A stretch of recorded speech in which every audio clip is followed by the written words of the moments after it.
The first witness, former Intercontinental Hotel security guard Israel Flores, testified about responding to that now infamous incident, speaking with Combs and his ex-girlfriend, a key witness in this case, Cassie Ventura. How did Flores describe that day?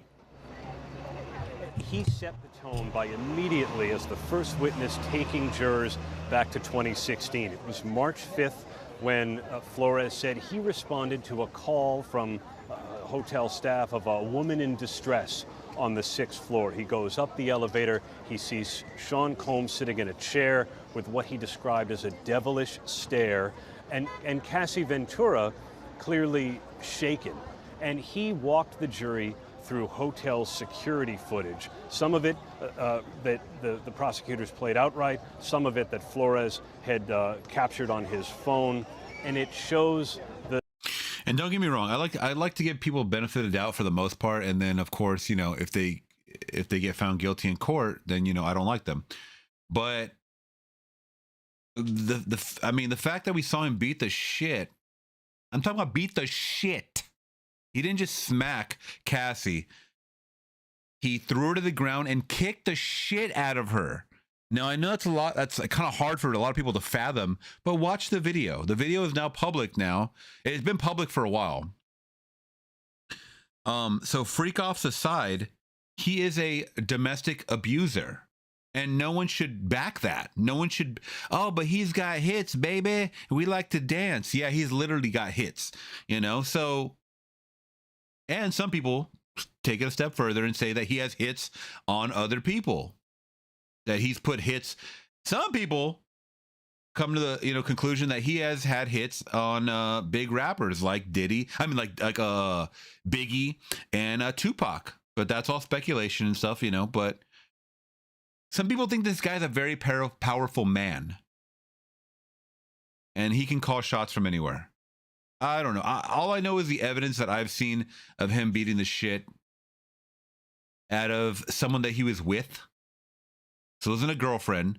I mean, this wasn't a mistress. It was not just a fling. It was someone that was his girlfriend for a while. And I think he's a piece of shit. And I think he is in a position where he can manipulate a lot of people around him. I don't think that's hard to or for me wrong to say.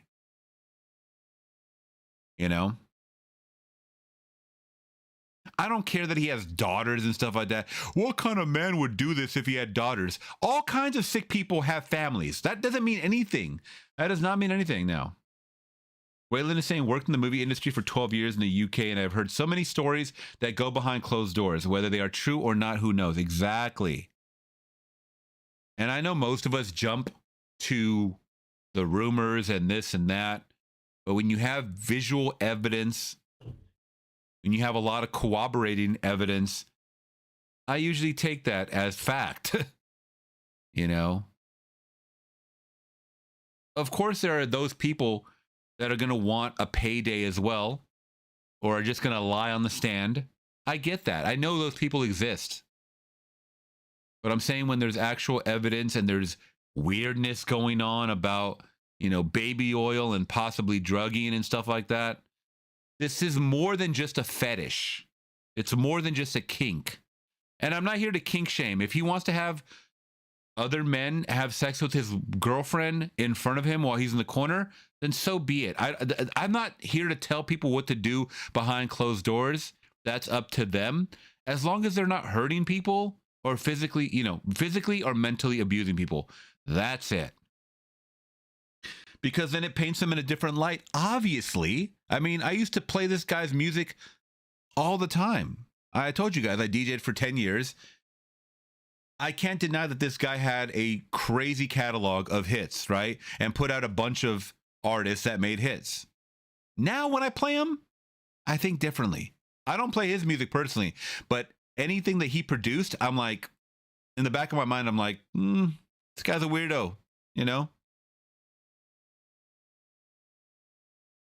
There was this one clip I wanted to get to really quick. So this is one that I saw. Let me know if you guys have seen this. So breaking Diddy Bodyguard Big Homie, his name is, seemingly confirmed that Jamie Foxx was poisoned by Diddy. Now I feel like the Jamie Foxx thing came and went. Like no one talked about this shit. People were just like, "Oh, he had a stroke or he fainted or whatever." I mean, he talks about it. Jamie talks about it coming out 22 days later, and he didn't know what happened. He said that the last thing he remembers is his buddy had handed him an Advil and he woke up 22 days later. That is not normal. That is not normal. All right, let's see what the bodyguard is saying about this.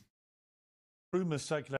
There have been rumors circulating online that Diddy may have poisoned Jamie Foxx, which caused his 2023 hospitalization.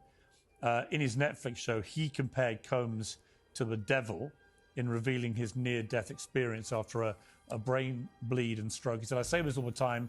I saw the tunnel. I didn't see the light. It was hot in that tunnel. I thought, shit, have I gone to the wrong place? I looked at the end of a tunnel, and I thought I saw the devil saying, 'Come on,' or was that Puffy? I'm effing around." He said, "I saw the devil." Oh, you were going to hell, Jamie. What the heck? But if that was Puffy at a flaming bottle of Johnson, and no, I'm just kidding, I think that you have taken that to be a not too oblique reference to the fact that he suggested he may too have been poisoned. Jamie Foxx said out of his mouth that his partner handed him an Advil, and after he took that Advil, he woke up 22 days later. That's what he said out his mouth. I feel like us as a species, I feel like human skepticism has become a virus, because if we don't trust the words of our peers, where are we as a species? You know, eyewitness testimony and circumstantial evidence is enough to get a person a life sentence in any court on the earth. Why is it that when people are whistleblowing and putting their life and livelihood on the line, they receive so much scrutiny? I don't think that's by chance. I mean, why would Diddy want to poison Jamie Foxx? If you know that you have, well, just to give some insight to people watching, when you come under federal investigation, they send you a target letter. You know, you get informed that you're being investigated. So if you wanted to tie up loose ends and you were concerned that people that you knew could incriminate you, you may have interest in eliminating them. We've seen this all throughout history. I mean, this sounds kind of mafioso stuff, but Yeah, but that goes to exactly what that guy was talking about, that when you become a whistleblower, people look at you like you're crazy. And we know a lot of whistleblowing have come to light have been true statements. You know, they uncovered something very nefarious. But we just look at them like they're tinfoil hat people that are just spreading rumors. But these are people that work alongside them or work very close or have been to these events and stuff like that. So it's like, you know, why do we treat people like that sometimes? We don't give people the benefit of the doubt at all. I sense that you're talking from a lot of experience here, that you genuinely believe this is a highly dangerous situation involving a highly dangerous man with very dangerous people acting on his behalf, potentially. Oh yeah, I'm definitely speaking from experience. This is definitely a highly dangerous situation because this guy was the middleman.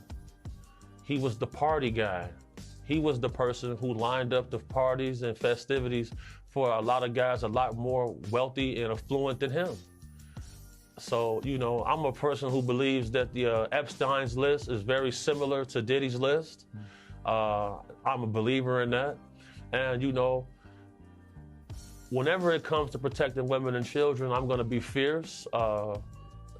Big ups to my sponsor, Stallion Gear, for putting up funds to help us go out and help people. You know, I want to salute Michael Franzese because he's probably the only famous person who donated to our campaign for protecting women and children, going down to the orphanages. Okay. Oh, it's interesting. That is very interesting. I mean, once again, all speculation. I mean, the only rumors circulating online. Sorry. The only reason I wanted to check that out is because this is a person that worked with Diddy. So you know what? We're getting a lot more Bodyguard's coming out saying that these guys are doing some sick shit. I think just over time they start getting a conscience, you know, and they're like, you know what, f this. I don't even need the money. You know, I don't need the money anymore.